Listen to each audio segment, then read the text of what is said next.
thrifting ain't easy, unless you're watching me.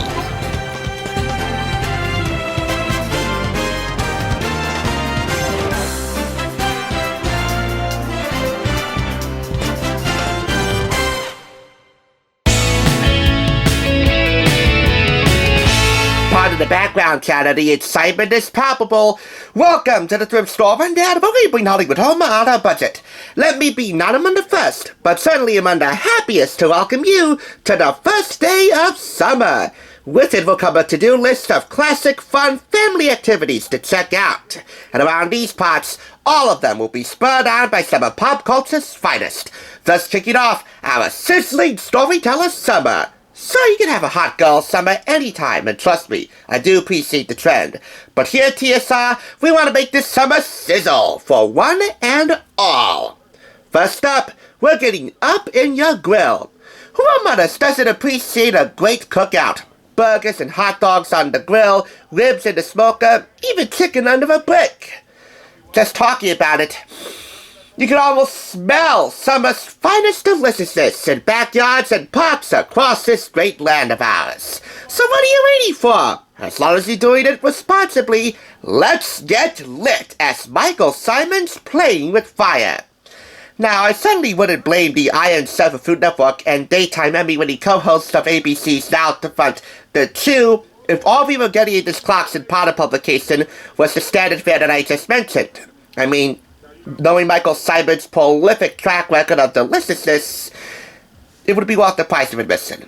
But he actually takes things a few steps further. How many steps?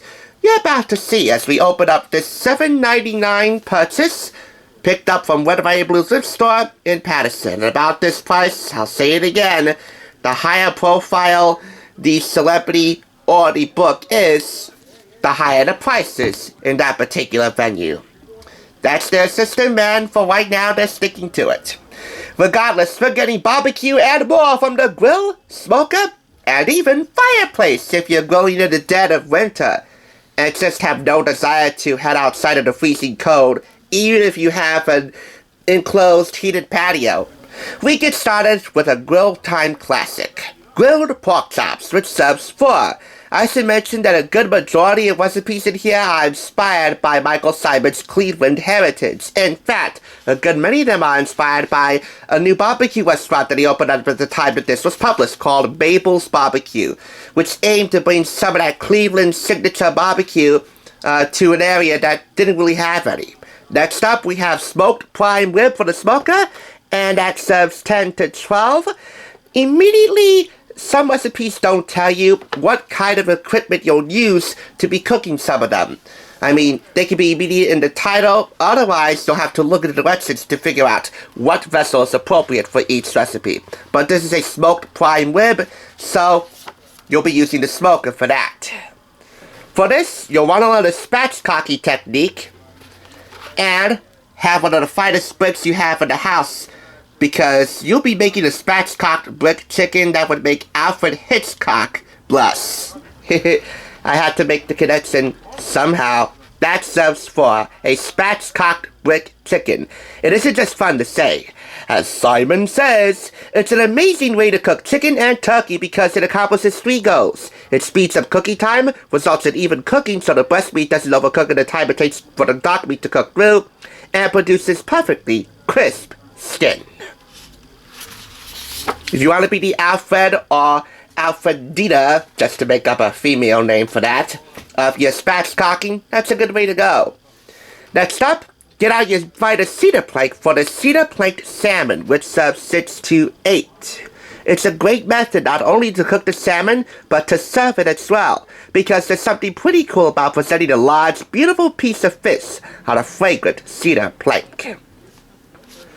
Just make sure you don't do it in front of another equally Iron Chef over in London, Gordon Ramsay. Made of a bit more iron than Michael Symon, because, well, that plank will be thrown right back at you. He might even think you're a plank. He's not really fond of plank cooking.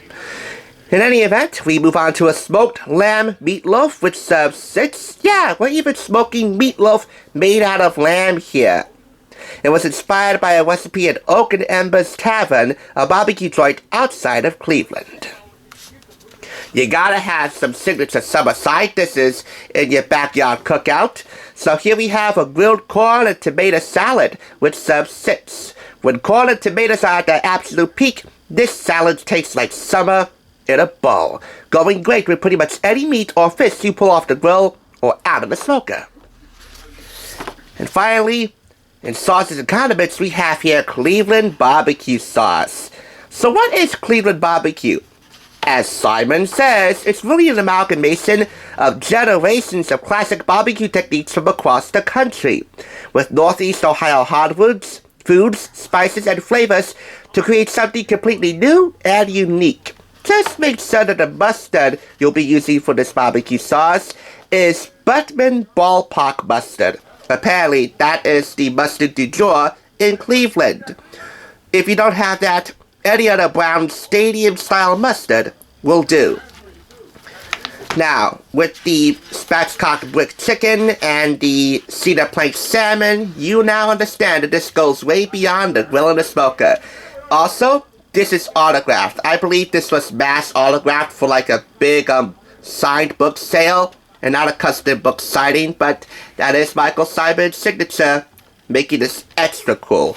We have here rave reviews from Zach Papan, Bobby Flay, and Mike Mills of 17th Street Barbecue. Author, praise the Lord, and peace, love, and barbecue. I should say, praise the Lord, which is the Lord of all fats. According to some real pitmasters, Lord. Anyway, co-authored by Douglas Trattner with photographs by Ed Anderson and stopping just short of grilling desserts, this really is a fire cookbook. Now, as for the different types of vessels that many of the recipes will be calling for, Michael Symon gives you a few blueprints from which to work with on figuring out each smoker, grill, and so forth, including setting up your very own fireplace for when you just don't want to grill outdoors and you want to cook over an open pit or a fairly open pit indoors come the dead of winter or early spring. For all vessels, he gives you some features that work or don't work, and he tells you how to make the most out of them all. So yeah, if you got like an open fireplace, or if you have a special type of smoker, you might want to pull them out for this. The photography is plentiful, as it is delicious looking, and there's also photography of the crew and customers at Mabel's Barbecue in Cleveland. Extra bonus. I mean, it's so worth it. You can definitely hear the background chatter right now, which is incessant, because, well, anytime I do a review, there's bound to be chatter. Michael Symon returns to a favorite subject, meat, with his first barbecue and a live fire cookbook, featuring recipes inspired by his newest restaurant, Mabel's Barbecue, in his hometown of Cleveland. So now you know Cleveland barbecue. And then some. This retails in the US for $30 and $40 in Canada, $10 more. And for what it's worth, this Symon says a lot. And I think we all should take heed. I will give this 4.5 out of 5 claps. And that's that. Now you're playing with firepower. Thanks for tuning in. Just so you know, there's no limit to bleeding Hollywood home on a budget. Please go ahead and check out another awesome review like this one by clicking here, and make sure you subscribe by clicking here. Until next time, I'll catch you, as I always do, on the flip side.